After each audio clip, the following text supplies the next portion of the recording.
Oh, I just realized Lush added a question to this. Ask him about Stickman, the president, who is Draco's older brother, who's a Christian rapper. Yeah, that's who I brought here. That's him? Yeah. Oh, shit. That's crazy. I didn't realize. Yeah. What's that? Oh, you're going to add him in. Oh, sick. Yeah, yeah. What's the deal, y'all? What's the deal, y'all? What's the deal, y'all? We're Sharper Top and 10 and Trapping News Network. Back in the same. Back to Trapping News Network. So good news you can use. I get analogy though. You're not finna get nobody's college though. Big dog, tap in with that tap in to make sure in fact tapped in with that good tap in. Like, comment, subscribe, notification bell here. Stay tapped in for the latest and the greatest of what we got going on here at TNN Trap News Network. It's that news you can use. It's that knowledge you're not finna get nobody's college. Big dog, tap in with the tap in. You finna hit that like, hit that comment, hit that get subscribe button, notification bell. Hit make sure you hit that like, make sure you hit that notification bell. Get into that if you ain't got into that. We finna jump into this content, man. News you can use. Now join finna get nobody's college. We finna get into this good news you can use. We finna jump into this content. Let's get into it. Let's go. Do that. That would be super interesting. Yeah. Okay. Shit. Okay. So you're Draco's older brother. Yeah. How old are you? 37. 37. Damn. So like, you've been sitting there this whole time listening to this. I didn't realize that you were his older brother. Like, what needs to be said that we haven't talked about? Like, anything kind of stand out that is important to reference? I mean, I have my separate stories as well of them, as you know. But I could say, I'll say this. I remember like when I first knew, like I was like, yeah, he gonna be a little superstar. So, cause I used to play football. So I think it's around the time I was in junior college. But bro looked more like Ralphie than Draco for sure. My dad, he threw a we had yeah, I think it was Daryl and Devontae, Draco and Ralphie, and then my other brothers and some other people there. But my dad had a dance contest, and these You organized a dance contest? We used to have little family gatherings. Yeah. Yo, that's what I'm like. Yo, they going crazy, but Daryl stood out. He was going crazy. You know, he throwing his hands. He all clown edition. And he beat out Devontae and all the girls, everybody. They get a prize. And I was like, and he got money. Yeah. So, and that's when I knew I was like, oh, little bro, you know what I'm saying? He got it. So that was my little personal for him as far as that. But I got a whole bunch of different stories of little things that, you know, stood out. You know what I'm saying? I remember like, this was, I feel like, right around the time we kind of like, because we was looking for him for a long time. Sorry, just the light went out. No, it's all Go good. fix it in a second. The light going out mid-interview was crazy. Now, you could definitely hear how much love and how much, how much love and how much respect was in that house, man. It was definitely raised off love and not survival, and it's crazy to see how, you know, somebody raised off so much love within the household can be such a tragic end. You can just keep going. Yeah, but so there was a point where we didn't know where they was at, you know what I'm saying? And you know, then I can't even remember exactly how we reconnected, but I feel like it was like around the time when like Facebook started popping off and stuff. So wait, okay. How many years older than them are you? I'm 6 years older than Daryl. Okay. Yeah. So like, when he's telling the stories about them kind of just being out of control and being off the porch and shit, what's your role in that? Like, he was my detective. He would find out where they were. Yeah. So yeah, I mean, it's a lot of because I was watching them. They was younger. I was beating them up. You know what I'm saying? All type of stuff. I was ordering. Yeah, I mean, at one point when they was, I think they was like around 6 or whatever. I was probably like 11, something like that. I would be. I mean, I'm the older brother. I'm ordering pizza. I'm doing all type of stuff. I'm beating them up. You know what I'm saying? I remember one time, I think my dad went to the club or something like that, and I was at the crib by myself. A habitual clubber. Yeah, he was a real lifer, like for real. Yeah. But yeah, so my brothers was there. My sister was there. I think Ivory, she was with her mom. She was with her mom a lot. But yeah, I ordered some pizza. They came through, and yeah, Daryl and my younger sister Valencia, they got into a little fight, and Daryl scratched her. She still got the scratch on her eye till today, but Daryl clawed her up real good. Oh, I had to knock him out like boom bow. You know what I'm saying? Real I know quick. you never told me that story. Yeah. Yeah, she still got the scar on her face to this day. But Daryl is he was feisty. You know what I'm saying? He was his own man. So, like, were you guys super close, or was it a little bit of distance between you because of the age gap and shit? Like, especially as they get older and are outside and they're becoming rappers and everything. Yeah, I mean, at one point, when we was younger, we was all close. But yeah, like you said. Man, so much love in his household, man. And it's regular things. Growing up, being babysat by your older brother, would you bam this, would you bam that? How all that shit goes, man. It's crazy to see how this is right. How the situation comes to such a tragic end. You feel me? And it's unfortunate. It's unfortunate. The distance kind of creates separation. But we was always, like my dad said, whenever he got a tip, hey, I heard they on Vermont. We'll hop in the car, we out of here, like for real. That was like a real life thing. You know what I'm saying? We drive it down trying to figure out where they at. Tell them that we caught them coming across Normandy, and I said they ran. And they saw us and skirted off, peeled off on us. I've never seen kids' feet move that fast. They was running. So I didn't even think kids could run that fast. They was definitely told like.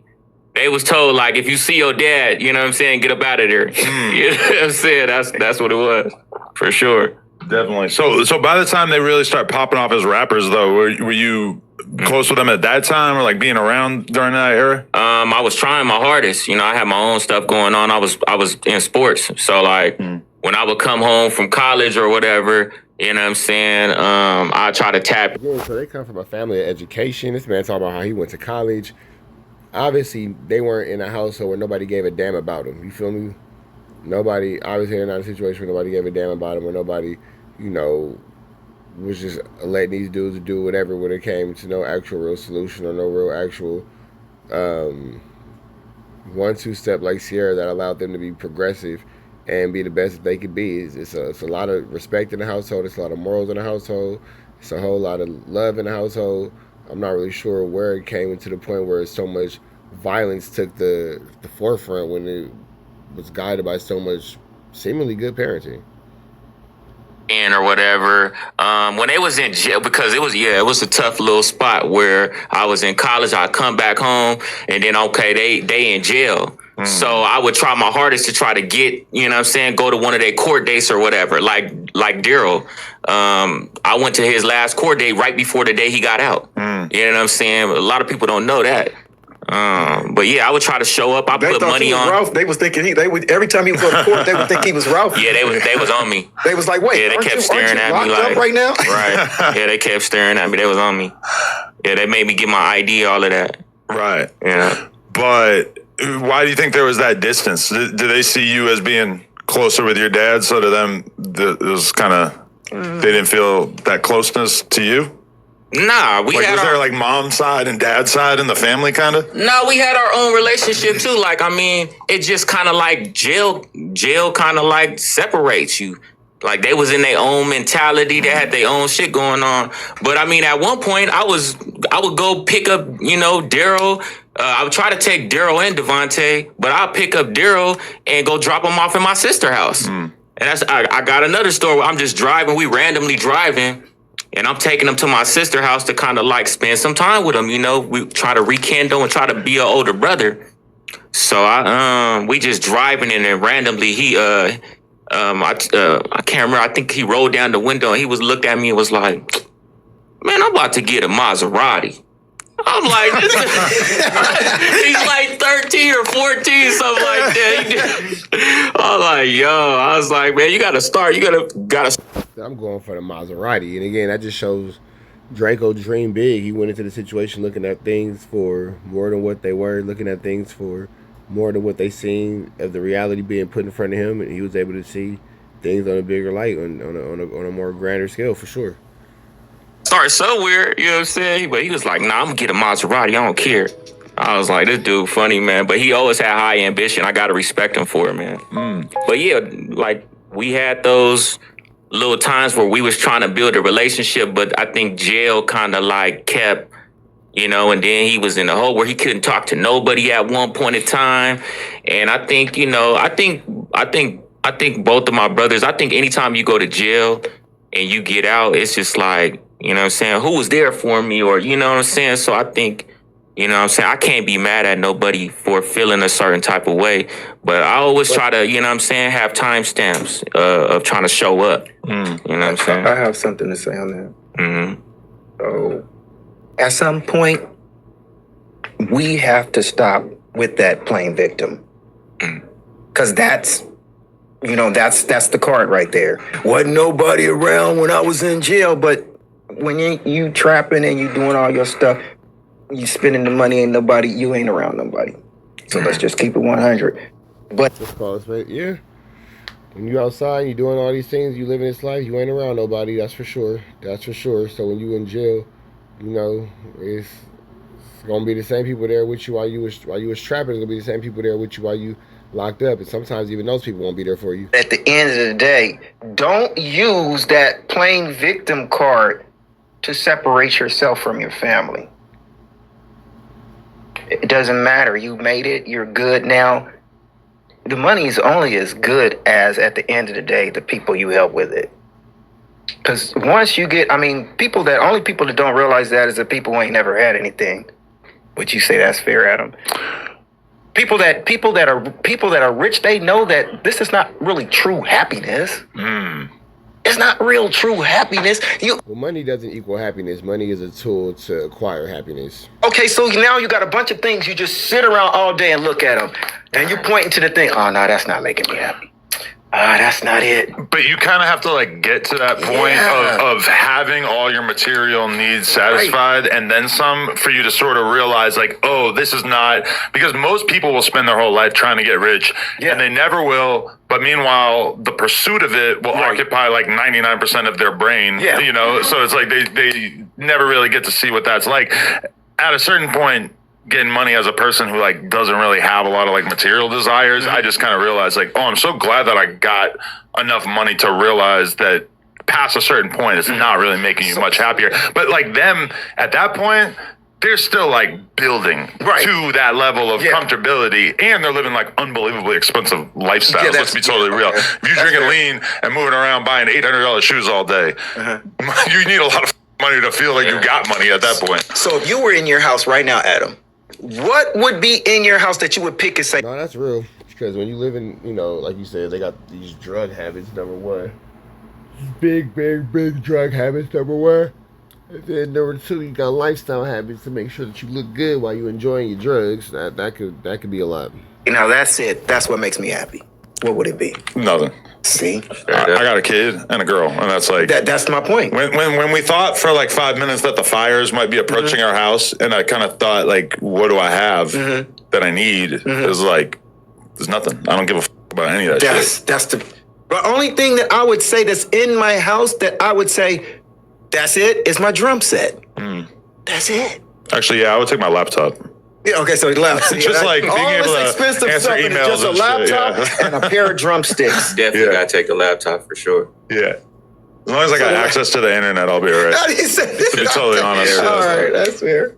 That's fair. So, where do you stand on the sort of dueling narratives about your pops? On one hand, it's he's saying that he wanted to be there and it was just too tough with the mom.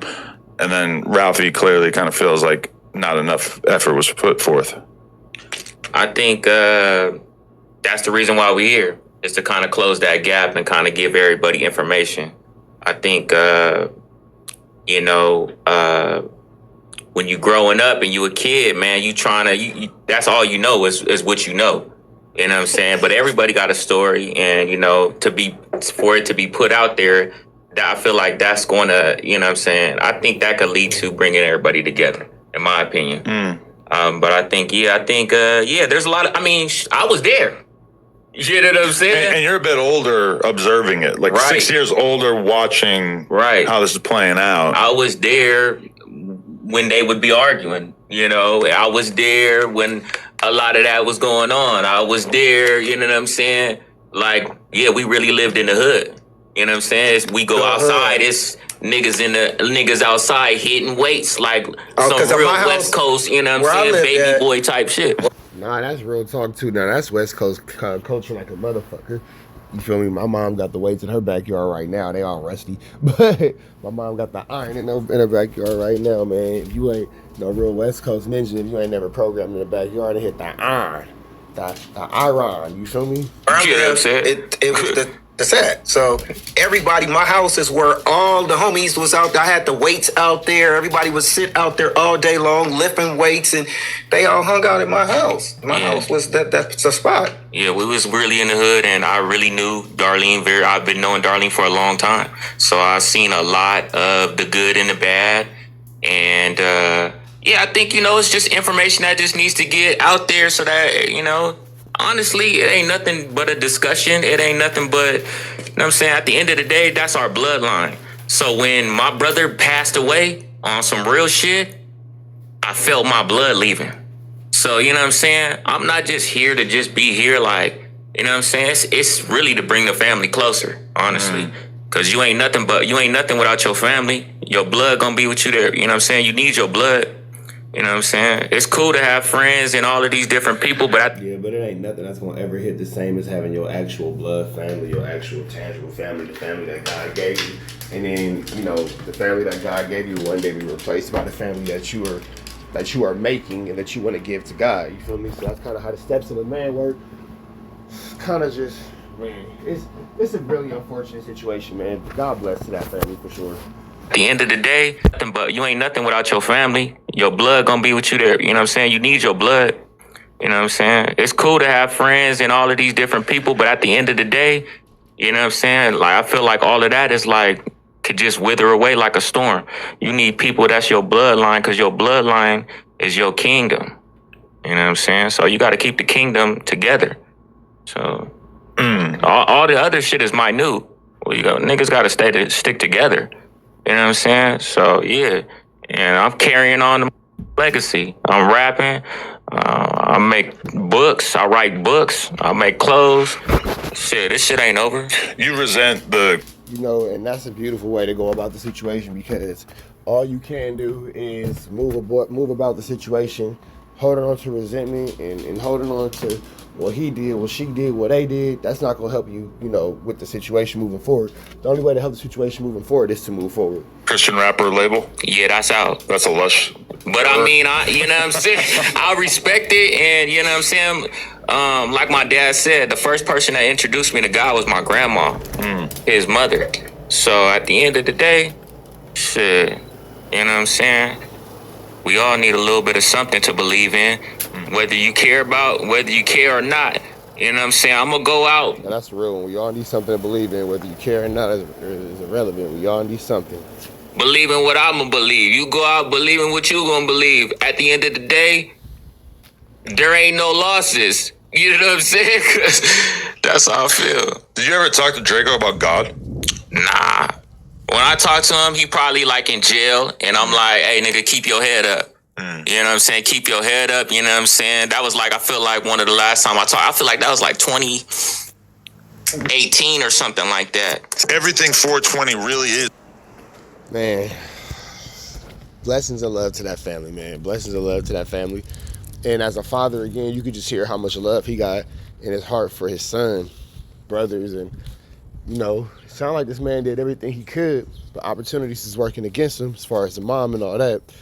Lost his son as a result of, and it kind of makes you wonder what would have happened if Drakeo would have been with his dad versus being with his mom. Finna get up out of here, though. Red dots to the left, y'all know the rest. Free Avenue Angel Tweets, free. We go.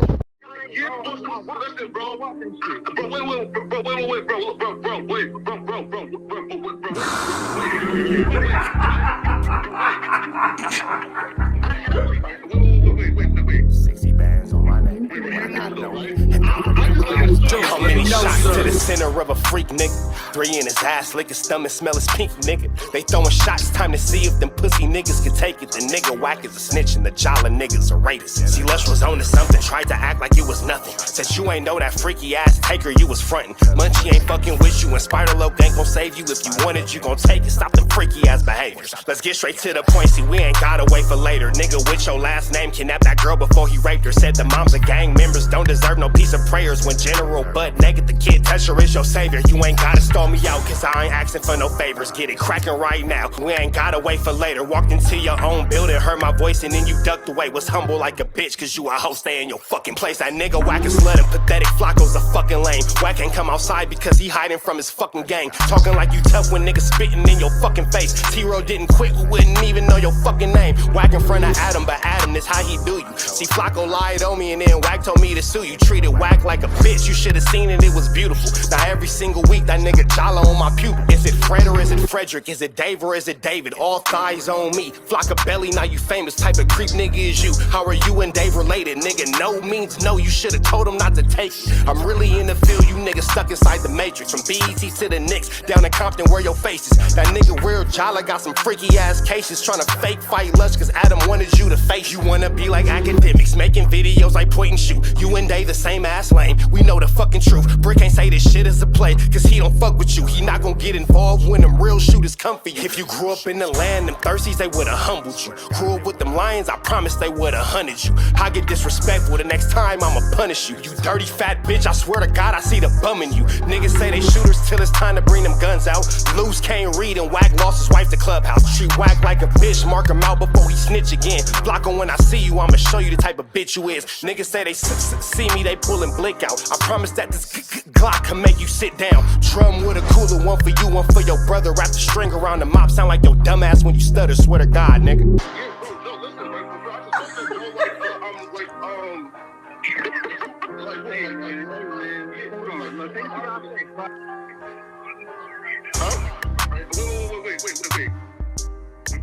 Hear me out though, right? Pause. Wait, bro, wait. Again, wait though. Just right though, right? Wait though, right? I do want to